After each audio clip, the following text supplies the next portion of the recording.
Lucas capítulo 9.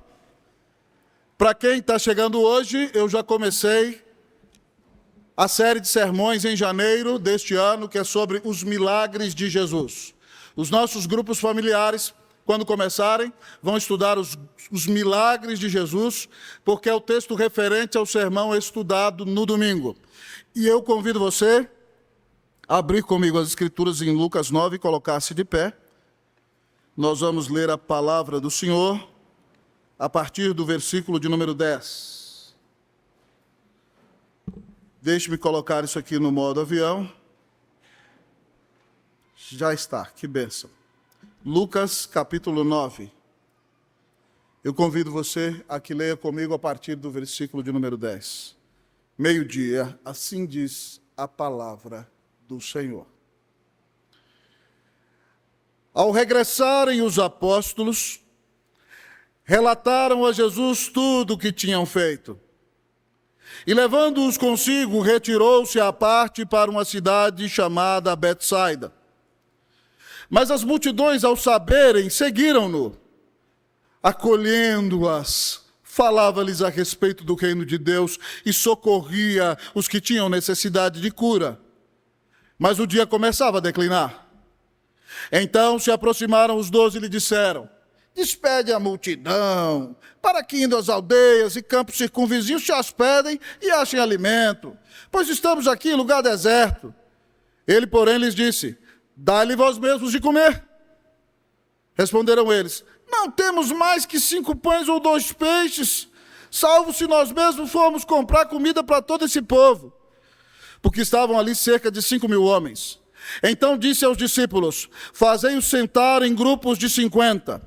Eles atenderam, acomodando a todos. E tomando os 5 pães e os 2 peixes, erguendo os olhos para o céu, os abençoou, partiu e deu aos discípulos para que os distribuíssem entre o povo. Todos comigo, versículo 17. Todos comeram e se fartaram, e dos pedaços que ainda sobejaram, foram recolhidos 12 cestos. Oremos ao Senhor uma vez mais. Querido Deus, eterno Pai, toda a glória seja dada ao teu santo nome. Pai, eu quero, diante do Senhor nessa manhã, me humilhar mais uma vez e dizer para o Senhor que eu não tenho justiça própria nenhuma. A minha atitude é a do publicano, Senhor, ser propício a mim, pecador.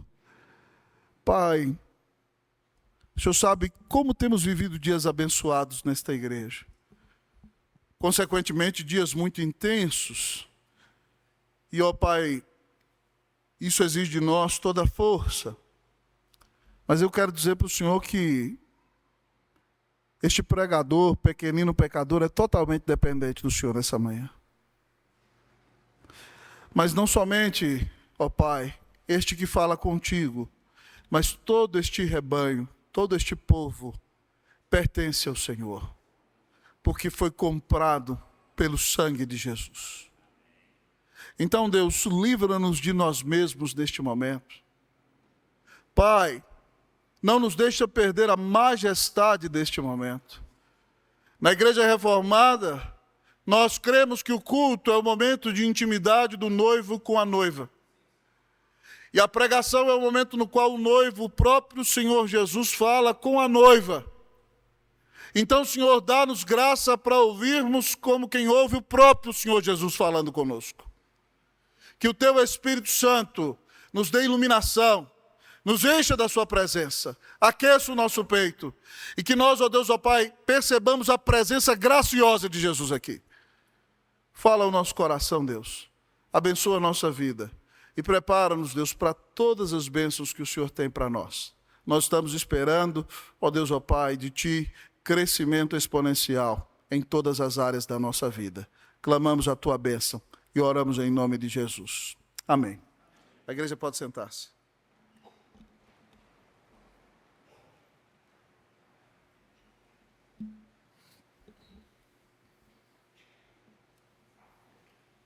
Que pastor não quer que a sua igreja cresça?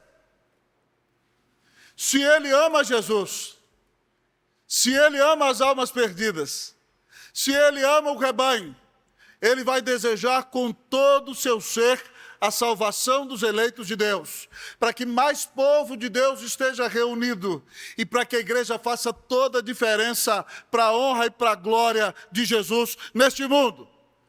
Mas não somente no que diz respeito à igreja. Quem não quer crescer em sua vida pessoal? Quem não quer crescer intelectualmente? Quem não quer crescer profissionalmente? Quem não quer crescer, querido amigo e irmão, em todos os seus investimentos e projetos nesta vida? Que profissional não quer que sua empresa cresça? Todos nós, amados irmãos, desejamos crescer. Mas nós precisamos entender que a bênção do crescimento não vem de nós.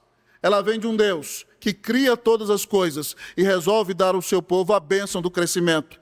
E para aprendermos mais sobre essa bênção de crescer, nós vemos o Senhor Jesus realizar nesta manhã o primeiro grande milagre da multiplicação de pães e peixes.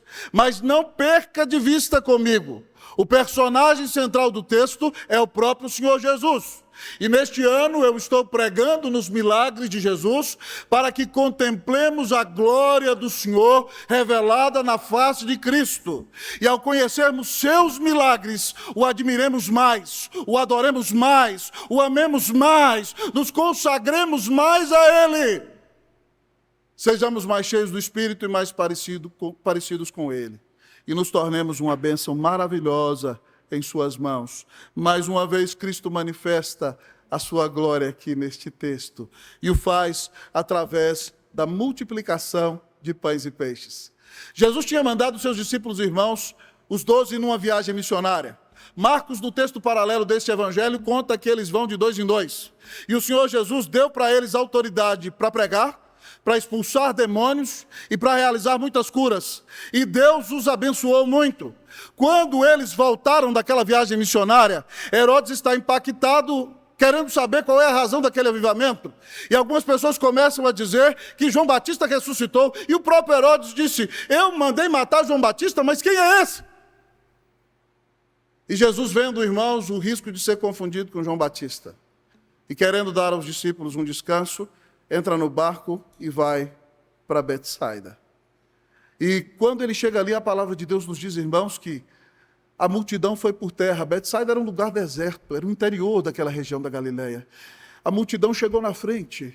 E Jesus olhou para aquela multidão tão carente da graça de Deus, e ele resolveu acolhê-las. A expressão no grego aqui é que ele abraçou a multidão. E ele pregou para aquele povo o dia inteiro. E tratou aquele povo com muito amor e curou o povo. E depois, quando chegou o final do dia, os discípulos meio desesperados, porque eles não sabem o que fazer, há mais de 5.000 homens ali, só homens. Se você for contar mulheres e crianças, há mais de 20.000 pessoas naquela multidão. E o lugar é deserto, é um lugar distante, não tem nenhuma padaria ali perto, não tem nenhuma vendia, nem para comprar polvilho para fazer pão. Então, quando o dia já está declinando, 5:30 da tarde, 6 horas, eles falam para Jesus: Senhor, manda esse povo embora. Nós não temos como alimentar esse povo. E Jesus, para mostrar para os discípulos quem eles são, fala para eles: dá-lhes vós mesmos de comer. Se eles fossem mineiros, eles iam falar assim: Jesus, o senhor só pode estar doido, hein? Só pode estar faltando um parafuso. Hein? Como é que eu vou alimentar 5.000 pessoas? Só tem aqui um menino aqui que a mãe dele mandou um leitinho aqui na bolsa dele, 5 pães e 2 peixinhos. E Jesus falou assim: senta esse pessoal em grupo de 50. E ali começou o ministério de grupos familiares no Novo Testamento. Os PGs. Senta aí em grupo de 50. E Jesus tomou o pão, irmãos. O peixe, levantou aos céus. Deu graças a Deus. Abençoou o pão. Começou a repartir. Imagine se você estivesse lá e ele vai repartindo o pão, colocando no cesto, e o negócio vai multiplicando, e de repente um cesto enche, e o de peixe enche, e o outro de pão enche, e o outro de peixe enche, e de repente então os discípulos saem distribuindo, irmãos, pães, e a multidão come até ficar, como dizia minha avó lá no interior de Minas, empapuçada. O povo come até ficar de barriga cheia, irmãos. E ainda são recolhidos 12 cestos cheios de pães e de peixes. Que milagre maravilhoso. Aqui Jesus Cristo, irmãos, está trazendo à memória do povo judeu que ele é superior ao próprio Moisés.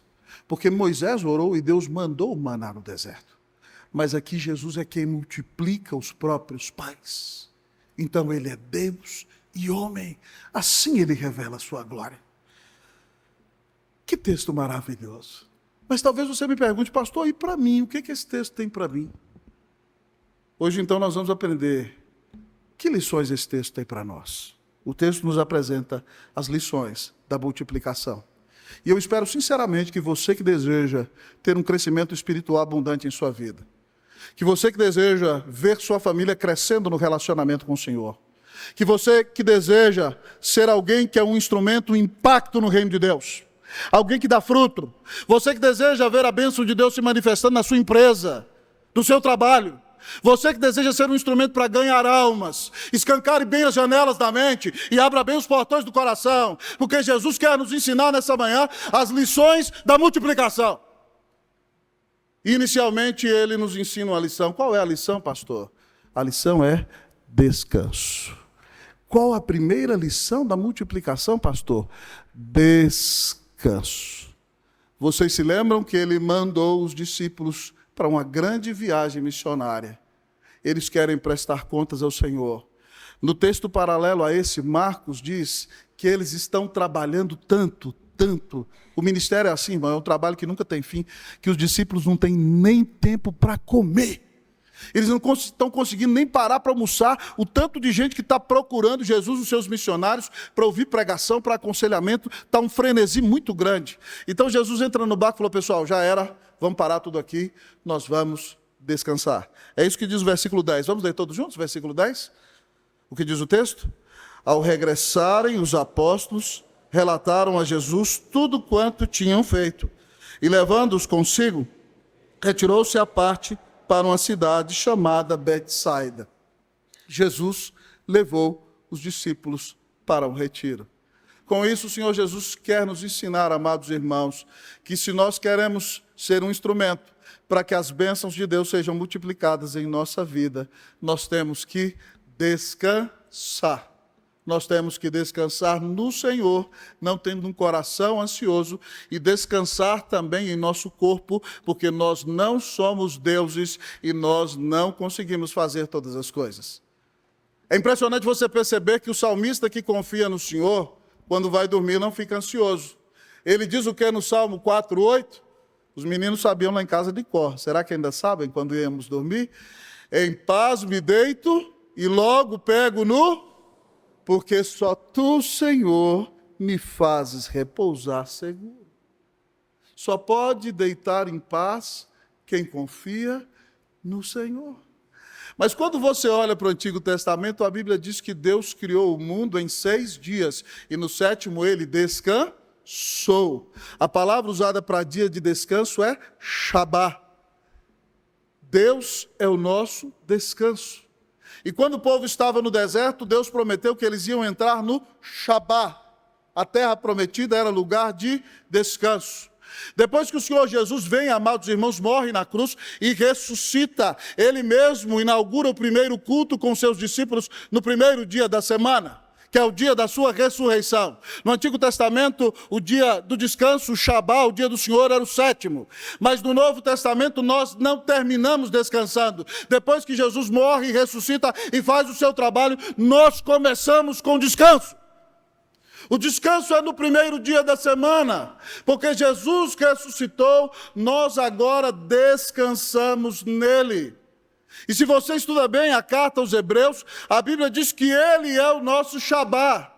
E se nós formos fiéis a ele, confiarmos no seu evangelho até o fim, no dia final, nós entraremos no seu descanso. Hebreus 4 repete essa palavra pelo menos 5 vezes, para que nós entendamos que o nosso descanso é o Senhor. Então, irmãos, se nós queremos experimentar grandes bênçãos na nossa vida, no que diz respeito ao nosso aspecto existencial e ao nosso coração, nós precisamos descansar no Senhor. Nós precisamos confiar que Deus está no trono. Nós precisamos saber que Ele está no controle. Nós precisamos reconhecer que a seu tempo todas as coisas acontecerão. Mas também, amados irmãos, nós precisamos separar em nossa vida pelo menos um dia da semana para descansarmos. porque é isso que Deus estabeleceu. Para nós, como povo de Deus, esse dia é o domingo, é o dia do Senhor, é o dia em que a prioridade é Deus. É o dia em que nós separamos para adorá-lo, para servi-lo e depois de estar com ele, desfrutar de um momento de comunhão em família. Por isso nós temos o dia do Senhor. Irmãos, nós precisamos de descanso. Essa palavra aqui, amados irmãos, pode ser um lenitivo e até um choque nessa cidade em que nós moramos. Porque nós moramos, irmãos, na cidade do Brasil em que mais se trabalha. E isso é bênção, mas pode se tornar uma maldição. Porque não querer trabalhar é pecado. Mas trabalhar além da conta também é pecado. Irmãos, eu tenho a alegria de estar com alguns amigos fazendo parte do Ministério City to City Brasil, apoiando os irmãos. Eu estou mais na retaguarda, mas sempre apoiando os irmãos. E quando o pessoal do City to City chega numa cidade, eles fazem uma pesquisa com os plantadores de igreja que estão treinando acerca de qual é o principal ídolo daquela cidade. Então, por exemplo, eles me mostraram o resultado de uma pesquisa. O principal ídolo do Rio de Janeiro era a festa, a alegria, o jeito tranquilo, feliz, de desfrutar, curtir a vida, experimentar os prazeres, a criação. Esse foi o principal ídolo identificado da pesquisa deles. Eles fizeram a pesquisa em Goiânia.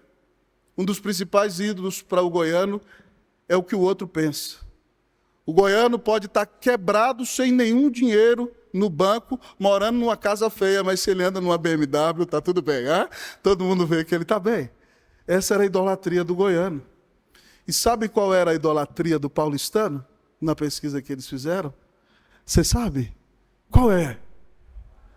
Trabalho. Nós temos que trabalhar, irmãos. Intensamente, o trabalho é bênção. Ele foi criado antes da queda. Mas quando nós trabalhamos além da capacidade que o nosso corpo suporta, isso significa que nós somos idólatras. Isso significa que nós nos achamos que somos o próprio Deus. Porque nós achamos que se nós aplicarmos mais força, as coisas vão acontecer. E nem sempre, amados irmãos, se nós aplicarmos mais força, as coisas vão acontecer. E talvez, amados irmãos, eu estou aqui pregando para você, e eu tenho uma mulher cujo raciocínio é muito rápido. Ela deve estar pensando, será que ele vai aplicar isso na vida dele? Né, meu bem? Irmãos, eu sou alguém que precisa de graça de Deus, e muitas vezes tenho pecado nesse sentido. E eu me arrependo. Deus está abençoando a nossa igreja. Ontem nós chegamos aqui, antes das 7 horas, saímos daqui depois de 5 da tarde. Para preparar um sermão para vocês, existe trabalho duro. Eu já tinha estudado, mas cheguei em casa, estudei até tarde da noite. Não vi nem mensagem de ninguém, nada. Levantei cedo, fui estudar. Eu prego hoje à noite, amanhã cedo eu prego no Congresso de Avivamento de Pinheiros. De alguma maneira, eu tenho pedido a Deus, graça a Deus, me deixa trabalhar intensamente para o Senhor. Eu amo trabalhar. Mas eu não posso trabalhar a ponto que isso mostre uma incredulidade no meu coração. Porque Deus me criou também para descansar. Deus me criou também para depender dele. Então, se você é um workaholic, né? Lá no Chile nós chamávamos de trabalhólico. Olhe bem para a sua vida. Se você é o seu Deus e se o trabalho é o seu Deus, você não tem tempo para orar, você não tem tempo para ler a Bíblia, você não tem tempo para ter comunhão com a sua família, você não tem tempo para se relacionar com as pessoas que você ama. E se isso está acontecendo na sua vida, você está pecando. Você vai trabalhar como um louco e quando você chegar lá no final da sua vida, você vai olhar para trás e falar assim, meu Deus, eu não desfrutei da minha esposa, eu não desfrutei da comunhão dos meus filhos, eu não tive o relacionamento com o Senhor que eu deveria ter. Se nós, irmãos, somos idólatras do trabalho, que Deus nos dê um arrependimento sincero nessa manhã. E que de alguma maneira, eu sei que talvez não dependa de você, talvez ele me diga, pastor, mas eu sou funcionário, eu tenho que bater o cartão, todo mundo faz hora extra na empresa. Eu não sei, irmão, peça graça a Deus. Peça a Deus para te dar a bênção de estar num trabalho em que você seja tratado com mais humanidade, com mais dignidade. Ore por isso, para que você não coloque as prioridades de lado. E peça a Deus para sabedoria para administrar os seus negócios e a sua vida, para que você descanse no Senhor, na sua alma, e tenha descanso físico, para ter capacidade de multiplicar os seus efeitos e ser uma bênção poderosa nas mãos de Deus. Você quer experimentar um crescimento espiritual? Comece com o descanso. Mas ao olharmos para o texto dessa manhã, a palavra do Senhor nos ensina outra lição para a multiplicação. Outra lição da multiplicação. A primeira é o descanso. A segunda lição da multiplicação que o texto nos ensina é a compaixão. Pastor, qual é a próxima lição da multiplicação? Compaixão. A palavra nos diz que Jesus entrou com aqueles discípulos no mar. Graças a Deus não havia tempestade naquele dia. Talvez eles foram conversando, brincando. Nem sei se tinha um peixinho assado ali para eles irem comendo. Era o dia de descanso dos discípulos. E eles estavam felizes naquele barco e dizendo, graças a Deus, nós vamos ter um retiro. Que coisa maravilhosa! E quando o barco vai chegando na região de Betsaida, havia um pasto verde ali, mas era uma região bem distante, não tinha nada perto. Era quase uma roça naquela região. E de repente, quando eles chegam ali, eles veem milhares de pessoas na praia. Já foi descansar? E aí surge uma coisa para você fazer justo naquela hora. Você fala, sério, eu não ia descansar. Mas aí você tem que preparar para entender que às vezes algumas interrupções do nosso plano podem ser uma grande intervenção de Deus na sua vida. Jesus, quando olha para aquela multidão, diz para nós, o versículo de número 12, acolhendo-as, falava a respeito do reino de Deus e socorria os que tinham necessidade de cura. Esse verbo acolher, irmão, é tão bonito no grego, que a ideia desse verbo acolher é que Jesus acolheu com hospitalidade. Ele poderia ser traduzido assim, literalmente. Jesus abraçou a multidão. Jesus gostava de abraço, irmãos. As pessoas falam, pastor, por que o senhor é um pastor tão pegajoso? Hein? Fica abraçando o povo. Eu falei, porque meu Senhor era pegajoso. Hein? Jesus abraçou a multidão. Ele acolheu. E como é que ele fez isso, diz o texto bíblico? Ele pregou para aquela multidão o evangelho do reino a tarde inteira. Ele orou por aqueles que necessitavam de oração e socorreu os que tinham necessidade de cura. Jesus demonstra grande compaixão. Essa é a característica do ministério de Jesus, irmãos. Em Mateus capítulo 9, quando Mateus apresenta o ministério de Jesus na Galileia, ele diz e percorria todas as cidades e povoados, chegando no dia do culto, abria a Bíblia, ensinava a sinagoga, pregava o evangelho na praça, o evangelho do reino para o povo, e curava toda sorte de doença e enfermidade no meio do povo. E vendo Jesus as multidões, diz Mateus capítulo 9, compadeceu-se delas. O verbo usado para compadecer, irmão, é literalmente lhe reviraram as entranhas, doeu lá dentro dele, porque elas estavam como ovelhas aflitas, cansadas, exaustas, desesperadas, que não tem pastor. Então ele disse aos seus discípulos, olhem os campos, a seara é grande, os trabalhadores são poucos. Rogai ao Senhor da seara que envie trabalhadores para a sua seara. Irmãos, para sermos uma bênção nas mãos de Deus, nós temos que ter compaixão. A maior demonstração de compaixão do Senhor Jesus é que Ele desceu da glória e veio a este mundo, meu querido adolescente, para dar a vida na cruz do Calvário e pagar os teus próprios pecados. Ele morreu na cruz, meu filho, e recebeu a ira que você merecia sofrer no inferno, porque Ele te ama e teve compaixão de você. Ele não quer deixar você ir para o inferno, Ele quer te levar para o céu. Que bênção maravilhosa. Compaixão. Compaixão. Jesus se compadece de nós. Eu quero lhe perguntar, você tem compaixão de alguém? Você se condói com o sofrimento de alguém? Você para algum momento do seu dia para orar pela vida de alguém? Você alivia o sofrimento de alguém dentro da sua casa? Sua vida tem servido de apoio para a vida de alguma pessoa? Ou você acha que você é o centro do mundo? E se as coisas não saem do seu jeito, ninguém faz o que eu quero! É assim que você age? Meus irmãos, se nós entendemos o tamanho da salvação que recebemos e a compaixão que o Senhor Jesus tem por nós, nós deixamos de viver para nós mesmos. E talvez nós estejamos muito, muito, muito cansados. Às vezes esgotados fisicamente. Mas enquanto pudermos, se nós pudermos abrir o livro e ensinarmos a palavra a alguém e pregarmos o evangelho a alguém, nós não podemos parar. Esse é o ensino do nosso Senhor. Enquanto alguém precisar de uma oração, nós temos que orar. Enquanto alguém precisar de um testemunho abençoado, nós temos que abençoar. Então, minha querida irmã, você já parou para pensar que aquela colega sua de trabalho, que está sentada lá chorando, num cantinho chorando, angustiada, está ali com o coração apertado? O Senhor permitiu que ela chorasse perto de você, para que você demonstrasse compaixão e o amor de Deus para com ela?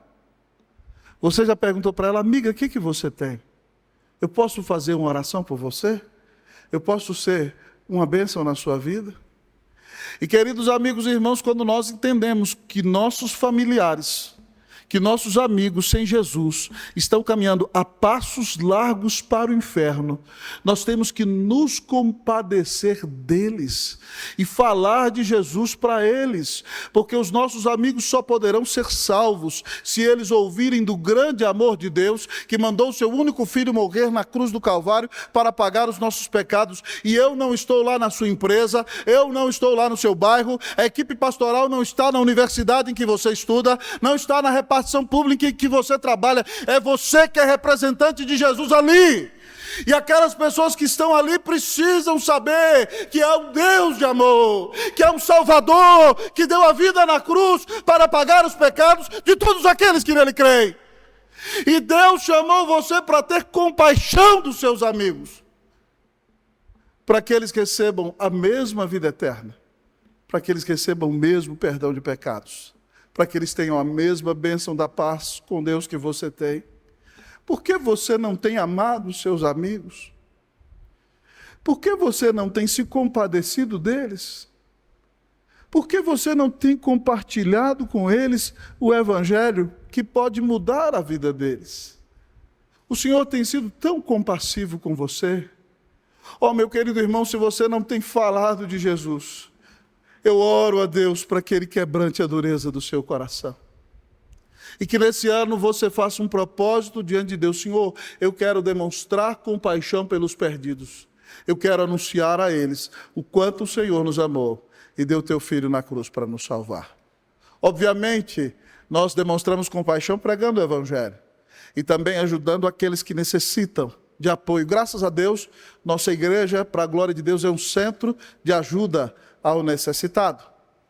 Para a honra e para a glória do nome de Cristo Jesus, a AEB deixa uma salinha aqui, em que muitos fazem doações e coisas são levadas para ajudar na AEB, através do ministério do nosso pastor João, que tem sido uma bênção. A igreja tem apoiado a obra missionária. Coisas vão para o bazarzinho missionário da APMT que fica aqui. Nossa igreja apoia missionários para a honra e para a glória do nome do Senhor Jesus. Mas, irmão, a necessidade é tanta que nós podemos fazer muito mais. Nunca há limites para fazermos a obra de Deus. E a minha oração é que nós não façamos isso somente como instituição, mas que Deus dê a cada um de nós um coração compassivo. Porque se nós entendemos o tamanho da compaixão que recebemos, nós não podemos olhar somente para o nosso próprio umbigo. Mas nós temos que dedicar a nossa vida para abençoar a vida de outros.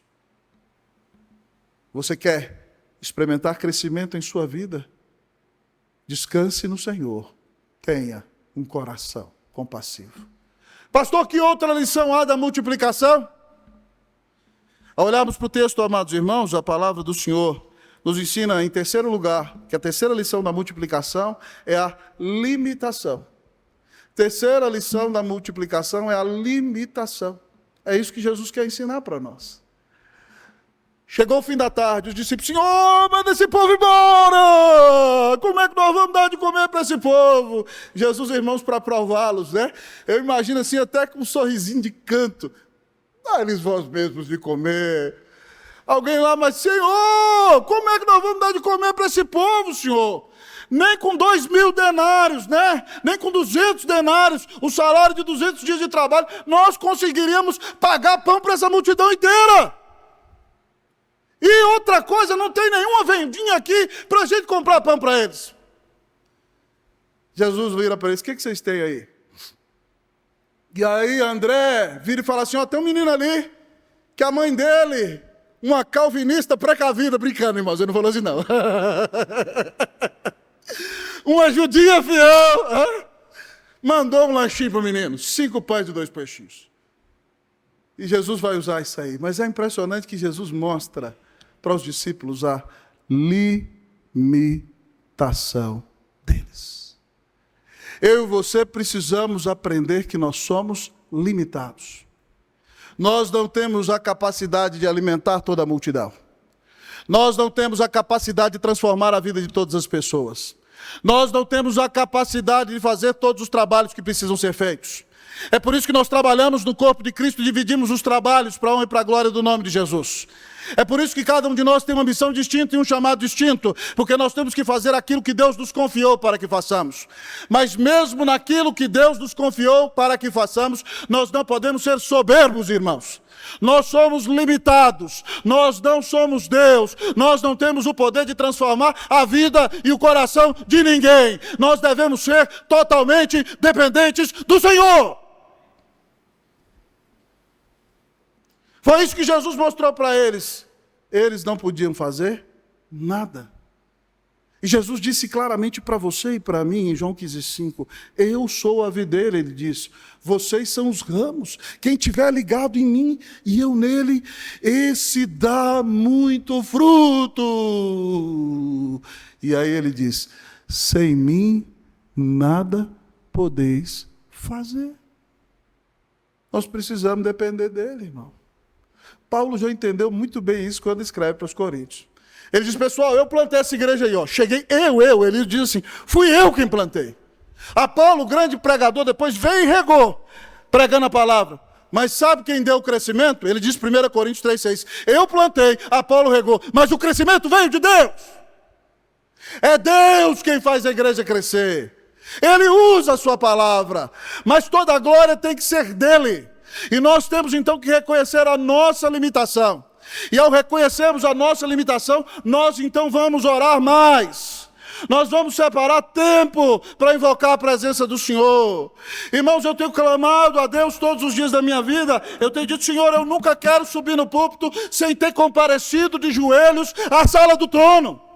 Porque se nós não lutamos com Deus em oração em público, e não em privado, e não argumentamos com Ele no privado, como nós seremos usados para convencer o coração de vocês que estão em público?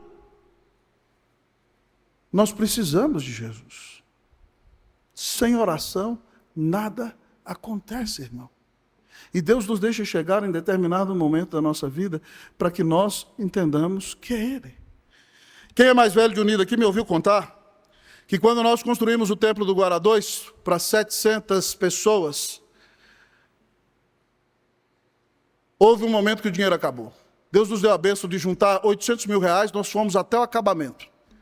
O Supremo Conselho, nós pedimos um empréstimo, tinha que ter nos dado o empréstimo 6 meses antes, mas com o que nós tínhamos, nós tocamos até ficar pronta a grande nave do templo.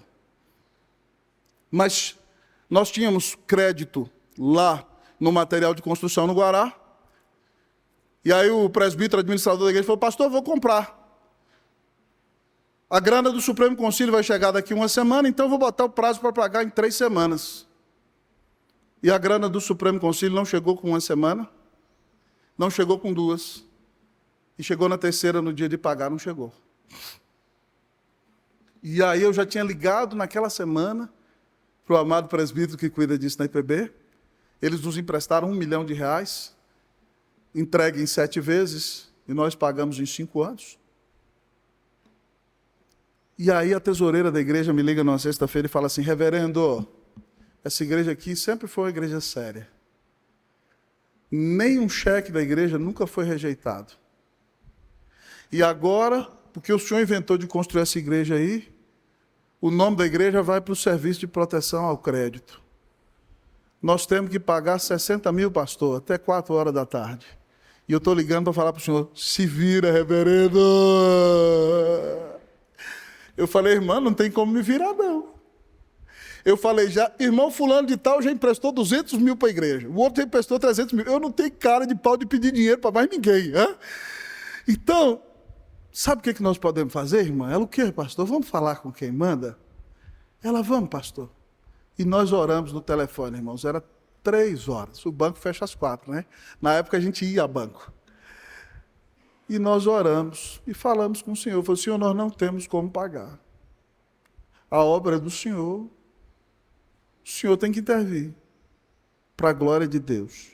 3h30 caiu o cheque da IPB na conta. 70 mil reais. Pá!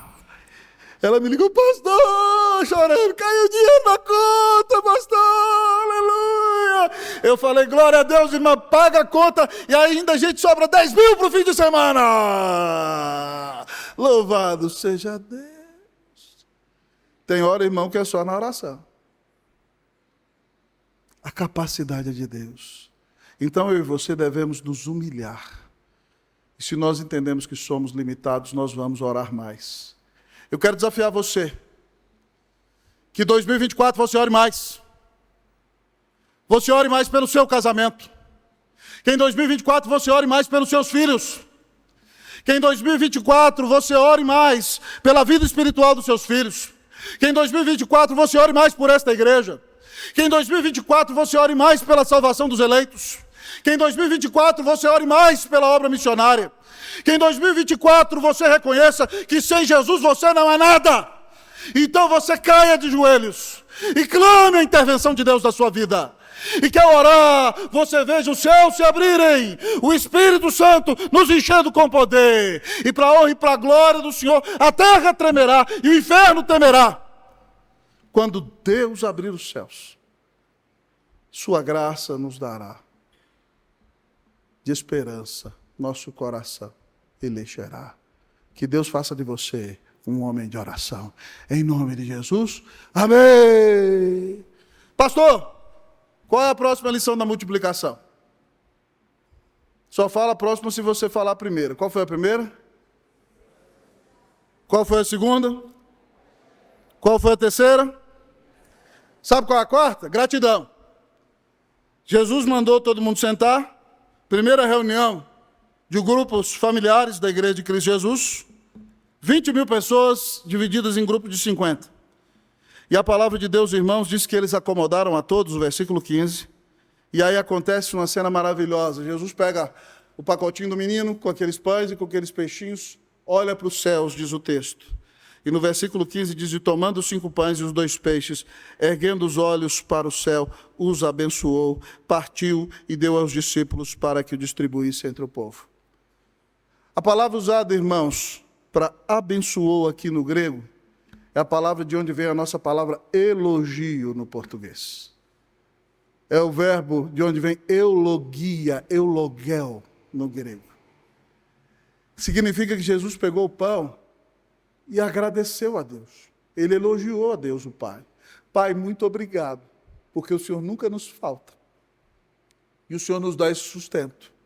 Mas a palavra significa que ele agradeceu a Deus e que ele abençoou o pão. Pai, muito obrigado, porque o Senhor é o meu sustentador. E eu, que sou um contigo, abençoo este pão, para que ele abençoe esta multidão. E Jesus tomou o pão e agradeceu e repartiu. E a Bíblia diz que todos comeram, amados irmãos, no início do versículo 17, e se fartaram, comeram até ficarem satisfeitíssimos. Jesus agradeceu ao Pai. Eu quero lhe perguntar, você é alguém agradecido? Aqui está o próprio Filho de Deus, que é um com seu Pai. Ele olha para os céus e agradece ao repartir o pão, mostrando que eu e você devemos ter um coração agradecido. Se você entende quem Deus é e quem você é, você vai ser a pessoa mais agradecida da terra. João Batista, ao reconhecer o seu chamado e o chamado de Jesus, diz o seguinte: o homem não pode receber coisa alguma se do céu não lhe for dada. Qualquer bênção que exista na sua vida foi de Deus. Pare de se achar o bambambam, pare de se achar o tal. Você só nasceu na família em que nasceu porque Deus quis, você só tem o sobrenome que tem porque Deus quis, você só tem os dons e habilidades que tem porque Deus quis, você só foi convertido porque Deus quis, Deus só te colocou na igreja em que você está porque Deus quis, você só está no ministério em que está porque Deus quis. Então tem que agradecer mais a Deus. Tem que dar toda a glória ao Senhor. É por isso que Paulo diz em 1 Coríntios, capítulo 4, versículo 7, quem é que te faz sobressair? Que tens tu que não tenhas recebido? E se o recebeste, por que te vanglorias como se o não tiveras recebido? Irmão, dê toda a glória a Deus. Se coisas boas têm acontecido na sua vida, não é por sua causa. É única e exclusivamente por causa da graça de Jesus. Então, agradeça a Deus. Se você está numa igreja abençoada, se você faz parte de um coral maravilhoso, se você tem o privilégio de ouvir sermão expositivo bíblico todo domingo, levante a mão para os céus e agradeça. Agradeça. Que Deus nos dê um coração agradecido em nome de Jesus. Pastor, em último lugar, qual é a última lição que eu preciso aprender na multiplicação? A primeira que nós vimos foi dependência. A segunda, compaixão. A terceira, limitação. A quarta, gratidão. Mas a última lição para o nosso coração, meu querido irmão, é o aproveitamento. Qual é a última lição da multiplicação, pastor? Aproveitamento. Vamos ler todos comigo, versículo 17? Todos comeram e se fartaram, e dos pedaços que ainda sobejaram. Eu não ouvi a igreja inteira, eu vou dar oportunidade para você de novo. Vamos lá? 1, 2, 3. Todos.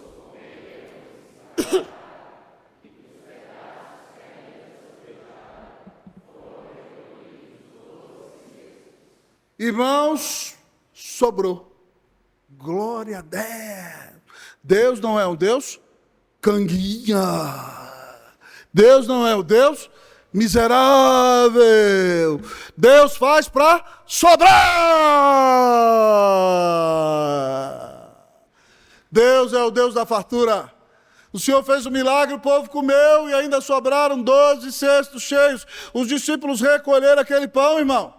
Falaram, amanhã tem outro. Não, eles pegaram o pão, irmãos, botaram na cestinha e provavelmente entregaram para alguém da região ali, o texto não fala, para ajudar os mais necessitados. Porque depois eles entram no barco e vem uma tempestade, eles quase morrem a perder o pão todo. Então não fazia sentido juntar.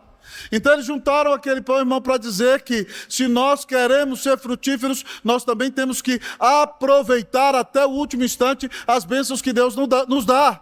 Os discípulos aproveitam, então nós não precisamos e não podemos ser esbanjadores e gastadores por ser gastadores. Mas nós devemos aproveitar tudo aquilo que Deus nos dá para usar para a glória dele e para abençoar a vida dos demais. Calvino ensinava, irmãos, que o crente deve trabalhar, a economia calvinista, para sustentar sua família com dignidade, para ter um salário justo. Você tem que trabalhar para investir na obra de Deus, na igreja e na obra missionária. E você tem que trabalhar para ajudar os necessitados. Então você trabalha para dar conforto para a sua família, para dar uma boa qualidade de vida, né? A vida é tão corrida, para levar sua família para uma viagem, né? Seja em Campinas, Águas de Lindóia, onde Deus mandar. Você trabalha, cuida da sua família, você é fiel no dízimo, porque o dinheiro não é seu, ainda investe em missões e ajuda pessoas necessitadas. E o resto, segundo ele, você guarda para a hora que precisar. Essa é a ética calvinista de trabalho, administração e aproveitamento. Então, irmãos, nós temos que saber fazer render aquilo que Deus colocou na nossa mão. Nós temos que saber administrar o nosso dinheiro, o nosso tempo, a nossa vida e a nossa família. Nós não podemos ser meros esbanjadores. A palavra de Deus é muito clara no que diz respeito à generosidade, quando Paulo manda uma carta à igreja de Corinto, dizendo que eles tinham que levantar uma oferta para abençoar as igrejas pobres de Jerusalém.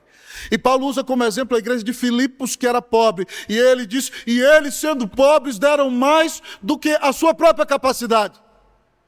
E Paulo diz por que eles fizeram isso. Porque ele diz que Jesus Cristo, sendo rico, se fez pobre por amor de nós, para que por meio da sua pobreza nós nos tornássemos ricos. Cristo, o mais rico de todos, desceu ao mundo e se fez pobre e morreu por nós e ressuscitou para nos dar a riqueza de suas bênçãos espirituais.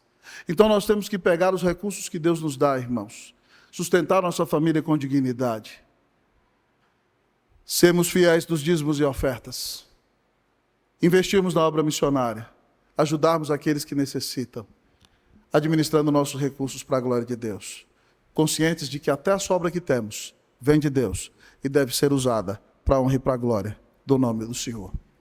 Ao final dessa mensagem, eu quero lhe perguntar como está a sua vida. Sua vida é um marasmo? Sua vida é letárgica? Você não faz diferença na vida de ninguém? Alguma coisa que você coloca a mão tem dado certo? Sua empresa está avançando para a glória de Deus? Seus funcionários são tratados com dignidade? Você dedica tempo para servir ao Senhor nessa igreja com qualidade? Ou fica empurrando com a barriga? Não, igreja é só uma vez por mês, quando der, pastor. Deus quer nos dar a bênção do crescimento, irmãos. Na nossa casa, na nossa vida, nessa igreja. Nós temos que saber que tudo isso é possível, porque Ele nos amou e mandou Cristo morrer na cruz para apagar os nossos pecados. Que nessa manhã, Deus te visite com um crescimento exponencial no seu relacionamento com Ele, amém? Que Deus te dê um crescimento espiritual incomparável em 2024. Que em 2024 você ore mais, leia mais a Bíblia, adore mais a Deus e tenha comunhão com o Senhor. Que em 2024 Deus abençoe os seus relacionamentos. Que o seu casamento com a sua esposa fique mais azeitado, irmão. Que só de olhar para ela, os pelos já se arrepiam. Amém! Que Deus abençoe a vida dentro de casa. Que Deus abençoe o relacionamento com os meninos. Que Deus abençoe a sua vida nesta igreja, como servo do Senhor. Que você dê muito fruto. Que Deus te abençoe na sua empresa. Que você seja o melhor profissional. Que você experimente a bênção do crescimento. Que Deus faça a Unida crescer, irmãos. Nós estamos orando para que Deus faça a Unida crescer, para a honra e para a glória do nome dEle. Amém, meus irmãos? Que lições nós precisamos aprender com isso? Primeira delas, você não é Deus, descanse. Segunda delas, você não é o centro do mundo, seja compassivo. Terceira delas, você é limitado, ore mais, dependa mais de Deus. Quarta delas, meu querido amigo e irmão, seja mais grato, porque o Senhor te amou e deu Jesus na cruz por você. Quinta e última lição, administre bem os seus recursos para a glória de Deus, porque até a sobra Deus dá para que o nome dele seja glorificado e outros sejam abençoados. Que Deus te visite com a multiplicação, em nome de Jesus. Amém.